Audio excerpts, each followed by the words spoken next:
Bonjour Joël, bonjour à tous. Donc effectivement, c'est pas la première fois que vous entendez parler de nous puisque nous avons lancé la semaine dernière la deuxième phase de la campagne suite à une première phase début d'année. Donc je vais vous expliquer un petit peu le concept Pitaya et surtout quel est notre projet et comment nous le finançons. Pitaya est une chaîne de restaurants, donc une marque, qui fait du Thai street food. Donc c'est de la cuisine faite sur place avec des ingrédients frais et elle est vendue dans un mode qu'on appelle fast casual, qui est en fait de la restauration rapide haut de gamme. Dans le secteur du food en général, le segment qui a le plus haut taux de croissance, puisque c'est quoi le fast casual? C'est quoi la restauration rapide haut de gamme? Ça importe d'abord le processus des fast-food qui existent depuis longtemps sur nos marchés, c'est-à-dire que les gens veulent manger vite. Casual, pourquoi? Parce que on rajoute sur le concept de fast-food qui est en général vu comme du junk food, donc pas très bon pour la santé. On rajoute une couche qui est manger bon avec des ingrédients frais et une cuisine tout à fait adaptée aux nouvelles façons de consommer, puisque les gens cherchent plus de goût, d'expérience que en allant au McDo ou au Burger King. Donc, il y a tout un tas de marques qui se développent sur nos marchés, qui surfent sur les nouvelles vagues également de consommation. Donc, par exemple, tout ce qui est circuit court, tout ce qui est bio, tout ce qui est vegan, etc. Donc, nous, on surfe sur cette vague-là. C'est un secteur qui n'a que très peu connu la crise Covid. Donc, on a, comme tout le monde, été victime du confinement. Mais comme nos canaux de distribution ne sont pas uniquement le sur place, puisqu'on vend la moitié de notre chiffre d'affaires ou bien à emporter ou bien en delivery via les agrégateurs que sont Uber Eats, Deliveroo, Takeaway. Donc, on fait la moitié de notre chiffre d'affaires, même si la consommation sur place est fermée. Donc, on a traversé la crise quand même, je ne vais pas dire entre les gouttes, mais en étant très peu mouillé par rapport à la moyenne du secteur. J'étais encore à une présentation ce matin, Horeca, avec les professionnels du secteur. Donc, la baisse dans l'Horeca sur 2020 a été de 60% et sur 2021 encore de 30%. Donc, le secteur a été fortement touché. Mais nous sommes passés avec une petite baisse de chiffre d'affaires, mais on a directement récupéré et on a continué à opérer sans perdre de l'argent. Donc, on surfe sur cette vague-là qui, en plus, avec le Covid, a connu un très fort coup d'accélérateur, puisque les gens ont changé leur mode de consommation, leur façon de consommer, et consomment par exemple beaucoup plus à la maison des plats qu'ils commandent en restaurant directement. Pitaya, donc du Thai street food, c'est quoi? Ce sont des wok, donc à la vue du client, donc c'est du show cooking. Donc quand on entre dans un pitaya, la première chose qu'on voit, c'est des cuisiniers en train de faire sauter des ingrédients dans un wok sur du gaz, et tous les ingrédients sont frais. Donc c'est très bon, c'est très goûtu parce que ce n'est pas de la cuisine préparée en centrale qui a eu le temps de mariner pendant 24 ou 48 heures dans des casseroles, mais c'est de la cuisine assemblée au dernier moment, et donc les goûts ne se mélangent pas, et quand on mange du pitaya, quand on consomme un wok, on a vraiment cette expérience des différentes épices, des différentes sauces et des protéines qu'on peut choisir d'ailleurs. C'est à base de poulet, à base de bœuf, à base de crevettes par exemple, ou de tofu. On a aussi une partie de la carte qui est végétarienne. Donc ça plaît beaucoup aux clients. Pitaya, en France, c'est 125 restaurants déjà.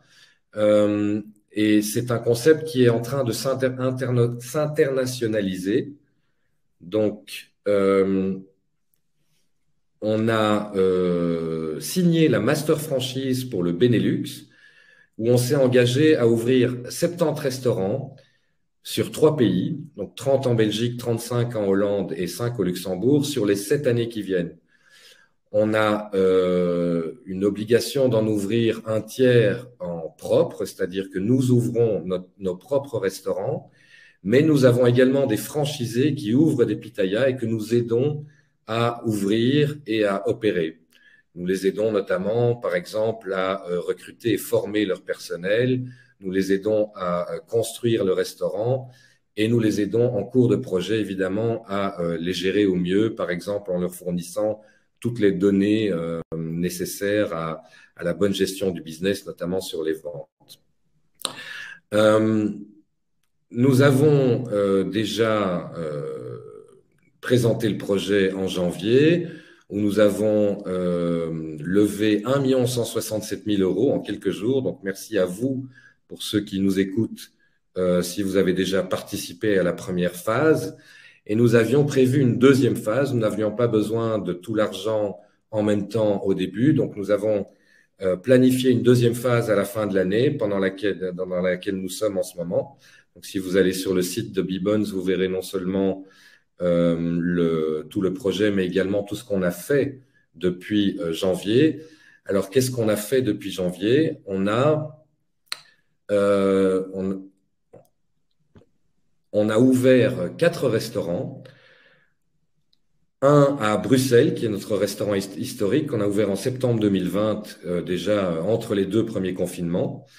Un deuxième dans un shopping center à Liège, qui s'appelle Belle-Île, qui fonctionne admirablement bien, particulièrement en ce moment parce que c'est la période de shopping qui s'ouvre. Un dans le centre de Namur, sur la place de l'Ange, avec une grande terrasse qui a d'emblée été un gros succès. Et donc Liège et Namur, on a ouvert d'ailleurs là aussi pendant le confinement et ça a tout de suite été un gros succès. Et puis finalement, on vient d'ouvrir un restaurant dans le centre d'Anvers, à l'endroit piéton le plus fréquenté de Belgique. Donc c'est pour ceux qui connaissent au bout de Keizersleeuw, à la sortie de la gare, où les gens se rendent en ville et notamment sur le Mer, qui est la grande artère commerçante de la ville, en passant devant notre restaurant, au pied d'une magnifique tour qui vient d'être rénovée, qui s'appelle Antwerp Tower, qui a un petit côté Times Square d'ailleurs, parce que elle est visible de loin, elle est très fréquentée au niveau piéton, et il va y avoir des grandes enseignes lumineuses au-dessus de nos restos, donc c'est un très très bel endroit où on voulait absolument être présent pour faire connaître la marque Pitaya. Alors Pitaya, pour info, c'est une marque qu'on a choisi de développer notamment parce que en France, où comme je vous le disais, ça c'est le slide précédent, il y a déjà 120 restaurants. On voit ici 97 en 2020, ils vont terminer l'année à 125 restaurants. Donc en France aussi, ils ont continué à ouvrir pendant le Covid. Donc c'est une marque qui marche très bien dans les villes de taille moyenne. Donc ça marche très bien à Angers, à Chartres, à Toulon, dans des villes de 100 à 200 000 habitants, parce que c'est une offre asiatique dans le secteur fast, donc de la restauration rapide, qui n'existe pas encore. Donc ça s'intègre très bien avec les Burger King et McDo du coin, les sushis, les pizzas. Mais dans l'asiatique, en fait, il n'y a pas encore de marque vraiment développée dans cette niche-là. Donc, dès qu'on ouvre dans une ville de taille moyenne, on a tout de suite du succès. Et c'est ce qu'on a expérimenté à Liège et Namur. Alors, maintenant, avec la deuxième levée, la deuxième partie de la levée, qu'est-ce qu'on va faire? On va continuer d'ouvrir. On a un très gros plan de développement. On a là dans l'immédiat des ouvertures prévues en décembre, janvier à Liège dans le centre avec un franchisé, à Nivelles dans le shopping center avec un partenaire qui a ouvert déjà Liège et Namur d'ailleurs, qui a déjà une certaine expérience. On pense que Nivelles va être un très beau restaurant également parce que il y a une grosse demande là-bas pour du takeaway, du delivery. On est à côté de l'autoroute. Et on va ouvrir aussi dans le centre de Charleroi, sur le boulevard Thiroux, juste en face du centre commercial Rive Gauche, pour ceux qui connaissent. Et puis surtout, vous voyez la Bruxelles 2, on a signé un magnifique endroit sur la place de la Bourse, sur le piétonnier à Bruxelles. Le piétonnier d'ailleurs qui a le vent en poupe, qui a été complètement rénové récemment et donc sur la place de la Bourse, on sera voisin de McDo, Exki, Pizza Hut, et puis tous les petites enseignes dans les rues adjacentes. Donc là, on s'attend vraiment à un chiffre d'affaires le double d'un restaurant normal. Et c'est pas tout, puisque on a un très gros plan de développement qui commence très fort l'année prochaine, puisque on a signé un premier emplacement à Luxembourg et on est en train de négocier avec un franchisé qui va nous en ouvrir au minimum 4 autres. On croit beaucoup au marché luxembourgeois où les gens sont surtout des actifs qui ont peu le temps d'aller au restaurant, qui mangent beaucoup sur le pouce ou à emporter. Et le PNL, donc le compte de résultat de nos restaurants là-bas sera sûrement aussi très bon, puisque non seulement le prix en moyenne est supérieur à ce qu'on a en Belgique, le taux de TVA est plus bas et le coût du travail est un petit peu inférieur à celui de la Belgique. Donc on s'attend là-bas à un vrai succès. Et alors surtout, dans la foulée, ou plutôt en parallèle, on va ouvrir également en Hollande, où on va ouvrir un premier restaurant à nous dans une ville du sud de la Hollande, qui sera notre tête de pont, notre centre de formation pour ouvrir dans le pays. Et là, on le fera en tandem avec un partenaire que nous avons signé cet été, qui s'est engagé à ouvrir 11 pitayas en Flandre dans les 7 prochaines années et 14 en Hollande. Il va d'ailleurs ouvrir, première moitié de l'année prochaine, déjà 4 restaurants à Malines, à Louvain et à Gand dans le centre, et un deuxième restaurant dans le centre historique d'Anvers. Donc ces emplacements sont déjà signés. On se prépare à les planifier. Mais il va également en parallèle commencer à ouvrir dans le sud de la Hollande, également à Eindhoven, vraisemblablement. Donc l'année prochaine, non seulement gros plan de développement en Belgique, mais également au Luxembourg et en Hollande. Alors, comme je vous le disais, on a déjà levé 1 167 000 en janvier-février. Avec ça, on a ouvert nos premiers restaurants. On a constitué une équipe. C'est d'ailleurs le gros projet qui nous a occupés de cette année, c'est de recruter une équipe de jeunes professionnels. Je dis jeunes parce que ce sont des gens qui ont, malgré leur jeunesse, déjà un petit peu d'expérience dans le food, mais qui ont la grosse envie de grandir avec nous, puisqu'on a un très gros plan devant nous et on doit préparer le tsunami d'ouverture à venir en 2022 et dans les années qui suivent. Donc, on doit industrialiser la façon dont on travaille, la façon dont on cherche des emplacements, la façon dont on recrute des managers dans les restos, des équipes dans les restos, la façon dont on met en place tous les process, parce qu'on est très professionnel dans la façon dont on gère les restaurants. On a besoin de reproduire exactement la même façon de faire avec exactement les mêmes ingrédients pour faire exactement les mêmes recettes pour que un client qui vient manger à Bruxelles ou à Amsterdam ait le même pad thai à son palais. Ouverture des premiers emplacements, constitution de l'équipe sur les 10 mois qui ont précédé. Et là, maintenant, pour continuer à ouvrir, on sollicite le crowd pour le solde du montant qu'on avait prévu, qui était de 2 millions au total, donc pour 833 000. On a ouvert la levée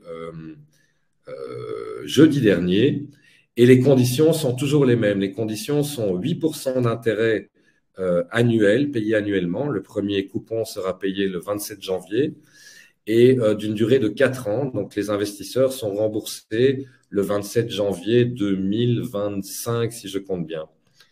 Quelques renseignements sur nos restaurants eux-mêmes.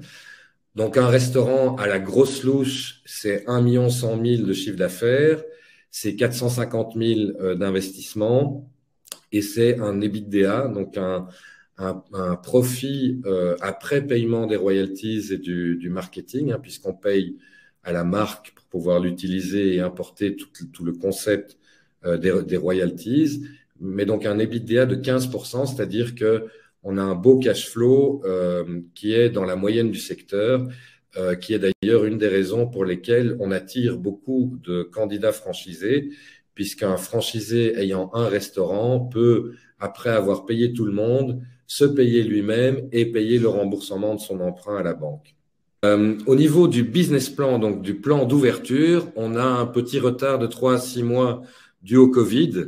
Donc, au lieu de se presser d'avoir ouvert en 2021, on fait les choses de façon plus posée. Et donc, le plan d'ouverture sera d'ailleurs rattrapé l'année prochaine puisqu'on a un énorme pipeline d'emplacement. Donc, on sera fin 2022 à l'objectif du business plan et à l'objectif que nous fixe le franchiseur, hein, puisqu'on s'est engagé vis-à-vis de lui à un certain nombre d'ouvertures à la fin de chaque année. Question de Angelino. Alors, part des ventes directes, click and collect et livraison directe. Très bonne question, puisque c'est au cœur du concept Pitaya, c'est que en France, la moyenne du réseau, c'est 50% en vente directe, donc consommation sur place, 25% en click and collect et 25% en delivery. En Belgique, c'est très variable d'un resto à l'autre puisque ça dépend du type d'emplacement sur lequel on est. Par exemple, en centre-ville, on a beaucoup de livraisons via Uber Eats, Deliveroo et Takeaway. On est à entre 20 et 25%. Dans notre shopping center, on est un peu moins, à 15%. Puis ça dépend aussi des heures d'ouverture, hein. Par exemple, dans le shopping, on ferme à 20 heures puisque le shopping lui-même ferme à 20 heures. Donc, on n'a pas les clients en delivery du soir. En click and collect, évidemment, on dépasse les 30%, enfin, on était largement au-dessus des 30% jusqu'à la réouverture du surplace. Alors, il y a plusieurs façons de faire du click and collect. Il y a la commande sur son ordinateur ou son iPhone, en fait, plus que l'ordinateur, au préalable, et puis le client passe emporter sa commande. On dit l'heure à laquelle on passe, et quand le client passe, on lui livre son petit sac. Ou bien il y a la commande directe en restaurant, où les gens, le consommateur, au lieu de consommer sur place, choisit à emporter et repart avec son sac et ses denrées. Alors, on développe beaucoup le delivery, on développe beaucoup notre business via les plateformes. C'est un monde assez différent de celui du restaurant directement, puisque on n'a pas le contact direct avec le client. C'est parfois un petit peu compliqué à gérer parce que le client s'adresse à une plateforme, mais c'est nous qui livrons le service. Donc, ça nécessite beaucoup de professionnalisme et de connaissance du consommateur Uber Eats, Deliveroo et Takeaway pour satisfaire ses besoins. Alors, comment je choisis mes emplacements, me demande Tariq. Alors ça, c'est un peu j'allais dire un art, mais en fait, c'est pas du tout comme un art qu'on le gère, c'est vraiment de façon très professionnelle. Donc, pour chaque emplacement, on évalue le chiffre d'affaires en regardant le trafic, les différentes heures, les différents jours de la semaine, les saisons, et on fait un compte de résultats prévisionnel en regardant en fonction du trafic le nombre de personnel qu'on aura besoin. Et puis, on regarde comment tout ça se traduit en profit en fonction du loyer qu'on va essayer de négocier. Alors, je vois encore une question. Pourquoi pas faire de la livraison en direct? Ça, c'est aussi une très bonne question. La livraison, c'est un métier à part. C'est un métier qui nécessite une gestion en soi, puisqu'il faut acheter toute une flotte de 2 roues ou de 4 roues. Il y a des acteurs en Belgique qui le font, comme Thai Café, comme Sushi Shop, depuis des années, d'ailleurs depuis bien avant Uber Eats ou Deliveroo. mais c'est une gestion très lourde qui nécessite de trouver des students, de gérer les assurances, les accidents, etc. Donc, c'est un choix que énormément de marques décident de ne pas faire parce que c'est lourd et c'est compliqué et c'est très cher. Donc, on outsource en fait à des gens dont c'est le métier. Comment prévoyez-vous du succès en Hollande marché qui semble plutôt différent? Alors, je suis halluciné par la différence entre le marché hollandais et le marché belge. Tout y est différent. Les consommateurs, les goûts des consommateurs, les prix, les façons de consommer, les heures de consommation, les endroits où ça marche. Donc en Hollande, moi je pense que la marque Pitaya a encore beaucoup plus sa place qu'en Belgique et en France, parce que pour plusieurs raisons. D'abord, le consommateur hollandais est très habitué et très friand de cuisine asiatique, hein, pour des raisons historiques. Il adore tout ce qui vient d'Asie. Et puis dans le secteur, dans le segment de marché dans lequel on est, qui est des tickets moyens entre 11 et 13 euros, disons, il y a peu de chaînes et peu de concurrence. Il y a beaucoup dans la zone d'en dessous, donc des prix entre 4 et 8 euros, hein, des sandwichs, des toasties, comme disent les Hollandais, des lunchs à pas cher. À l'autre extrême, il y a les restaurants qui sont largement au-dessus des 20 euros, mais au milieu, dans les 12, 13, 15 euros, il y a peu de monde. Donc, je crois qu'il y a un énorme Eldorado pour nous là-bas. Vous disiez ne pas avoir été affecté par le Covid, mais l'exercice 2020 est quand même en perte conséquence, me demande Olivier. Alors oui, très clairement, puisque on démarre un projet, donc on investit dans l'ouverture d'emplacement, mais également dans une équipe. Et donc forcément, au début, on brûle du cash pour pouvoir faire connaître la marque. Hein. On investit en marketing également pour pouvoir créer une équipe qui va gérer le tsunami dont je vous parlais tout à l'heure et pour ouvrir nos premiers restaurants. Donc, toute l'idée, c'est d'amorcer la pompe avec des fonds qui nous permettent de générer du trafic, d'avoir un parc de restaurants qui lui-même générera un cash flow qui permettra de mettre les fonds propres pour les ouvertures suivantes. Donc, on a une période de 2 ans, 2 ans et demi pendant laquelle on a besoin d'investir avant d'avoir des cash flows qui nous permettent à la fois de couvrir tous nos coûts, mais surtout de continuer d'investir dans des nouvelles ouvertures. Voilà. OK. S'il n'y a pas d'autres questions, on me dit que le temps du webinaire touche tout doucement à sa fin. Oui, donc Pierre qui signale effectivement que la note descriptive, alors ça j'en profite pour le dire, Bibbons a fait un travail remarquable et a travaillé avec de vrais professionnels puisqu'on a une note descriptive qui a été construite par PwC, par PricewaterhouseCoopers, qui décrit tout le projet et le business plan et qui met des chiffres sur notre business plan. Donc on a fait les choses de façon professionnelle et qui ont été validées par d'autres professionnels que sont PwC.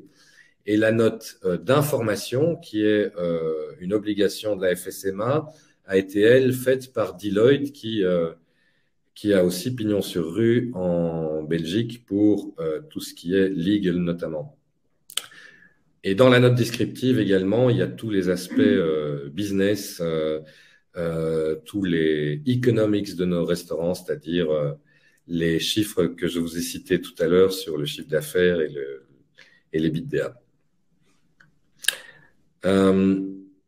Alors, puisqu'il n'y a pas d'autres questions, j'en profite aussi pour vous dire que on est très convaincu du fait que c'est maintenant le bon moment pour investir. Pour nous, dans le fast casual, pour 36 raisons, je vous ai cité la qualité des emplacements qui se libèrent à pas cher, mais on veut aussi être prêt avec un réseau de restaurants pour le déconfinement et être parmi les gagnants à la sortie, à marée basse, quand le Covid va, j'espère, enfin nous laisser.